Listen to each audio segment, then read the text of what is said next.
So a tech partner of ours called Stella, which allows us to run incrementality tests for our brands, just released an annual report that contained 225 geo holdout incrementality tests that took place on Shopify stores in America. 84% of those tests within the report reached some sort of statistical significance, and we're just going to go over the results today. The last caveat before we look at the results is that Stella assumes there's a high likelihood that the people who are running incrementality tests through their platforms are likely to be more sophisticated than the average direct-to-consumer advertiser.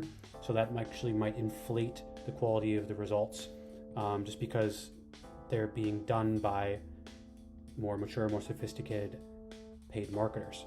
So they estimate potentially a 15 to 25% increase in their numbers versus the potential mean of the industry at large. Let's take a look at this report, which is one of the most interesting ones from the report, which is the incremental ROAS by channel or by platform. And so you can see we have an overall median incremental return of about 2.31x, but then it's broken down here by channel, which is incredibly interesting. The top performing incremental channel for all of the tests in the report is connected TV, followed very closely by PMax, Pinterest, and Meta, all within a very close range. Pinterest obviously has a favorable result here, but you can see the number of studies that they've done is a lot lower than something like Meta or even PMax. So keep that in mind when looking at the data.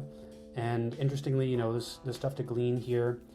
Standard shopping performing significantly worse than Google's Performance Max is very interesting. Non-branded search, again, performing worse than shopping, and YouTube actually outperforming standard shopping and non-branded search is notable as well. TikTok being extremely low on the incrementality measure is something to keep in mind too. A lot of people want to be launching new channels, launching new initiatives. And the final thing to take note of is just the overall median ROAS. If you're buying media for a D2C shop and your unit economics cannot support a 2.31 return, that should at the very beginning raise some alarm bells potentially of the viability of paid media for your business. So before you run a test on any channel, ask yourself, can your business sustain this type of return from paid media in general? And then you can go from there.